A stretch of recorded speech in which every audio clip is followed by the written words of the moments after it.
So, who really invented ice cream? That cold, sweet, creamy magic in a bowl feels like a modern miracle. Yet its story is ancient and filled with more twists than a soft-serve cone. Many tall tales have been told about its origins. People love a simple story with a clear hero. We are going to look at the stories. We will see which ones are true and which ones are just fun myths. Let's start by busting a couple of the most common myths. One popular story gives all the credit to Marco Polo. The tale goes that he discovered ice cream in China, and in 1295 he brought the secret recipe back to Italy. Romantic? Yes. True? No.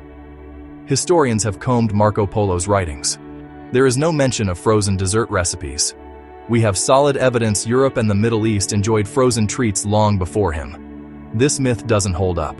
Another common belief, especially in the US, is that ice cream is an American invention.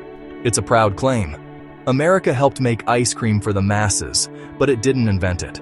The roots stretch back centuries before the US. So, if Marco Polo didn't bring it, and Americans didn't invent it, where did it come from? The real story is a global journey. Ancient emperors, clever Persian engineers, and Italian Renaissance chefs. It's slow evolution, not a single light bulb moment. A long chain of ideas led to the scoop in your hand. The history is, well, pretty amazing. The desire for something cold and sweet on a hot day is not a modern feeling. It is a very old human craving. Our journey begins not with cream, but with snow and ice. Early frozen desserts were snow or ice mixed with sweeteners. One of the first places, ancient China. As far back as around 200 BC, during the Han Dynasty, snow was mixed with fruit, honey, and spices. A simple, refreshing treat, an early starting point. During the Tang Dynasty, 618–907 AD, records show emperors savored chilled milk desserts, often buffalo milk. Milk was heated with flour and camphor, then frozen in metal tubes, lowered into ice. A major step toward true ice cream, a luxury for royalty. Meanwhile, ancient Persians were masters of cooling. Around 400 BC, they built yakhchals, conical ice houses, to store winter ice. They poured sweet syrups over snow, creating Sherbet, the ancestor of sorbet and sherbet. The tradition spread across the region. In Rome, Emperor Nero, 54–68 AD, sent runners for mountain snow. Chefs flavored it with honey and fruit juices. Extravagant, labor-intensive luxury. A taste of winter in a hot Roman summer. Universal ingenuity in pursuit of a cool dessert. People everywhere found clever ways to chill their sweets. For centuries, frozen desserts were all about ice and snow. The leap toward true ice cream happened in Italy. Italian chefs moved beyond flavoring snow. They began freezing sweetened creams, crucial step. By the 16th century, richer frozen desserts appeared. They mixed milk, cream, sugar, and flavorings, then froze the mixture. The first true gelatos, and the first true sorbets.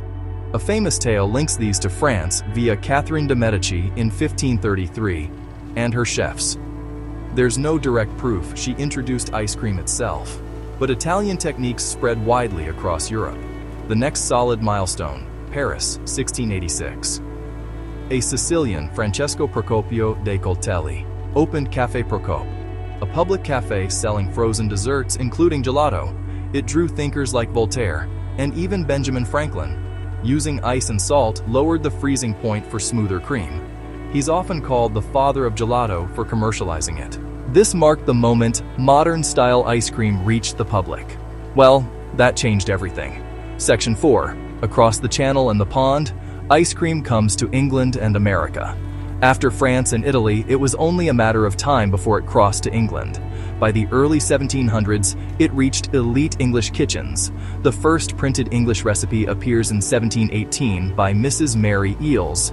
To ice cream. Mix cream with strawberries or cherries, then freeze in ice and salt.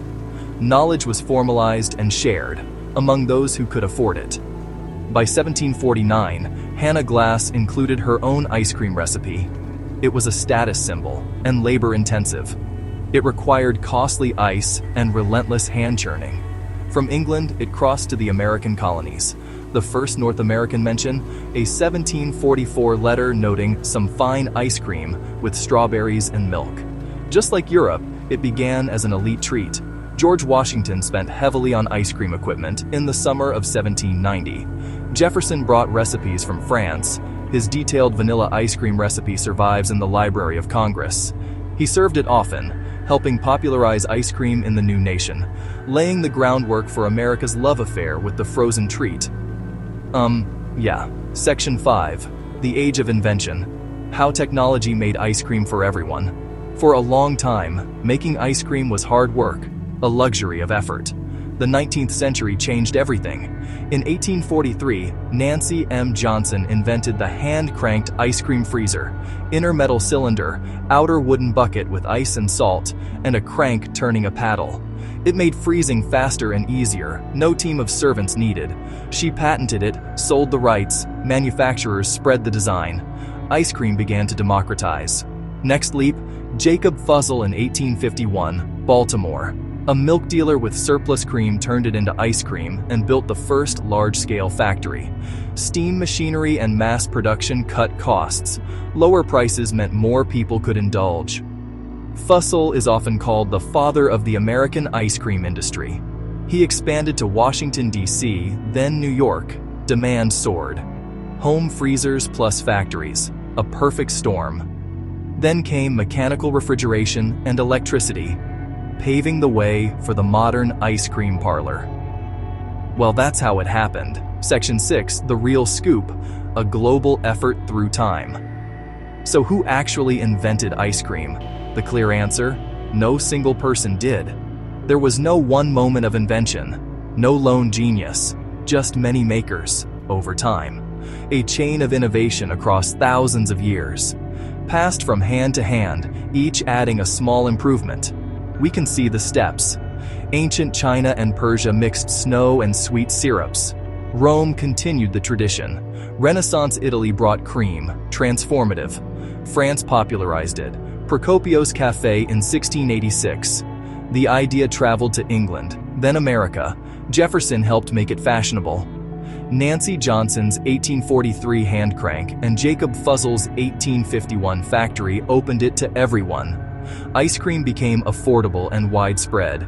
Roots in Asia and the Middle East, refined in Europe, mass-produced in America. It belongs to shared human creativity and the love of a cold treat. Next time you enjoy a scoop, savor its rich past.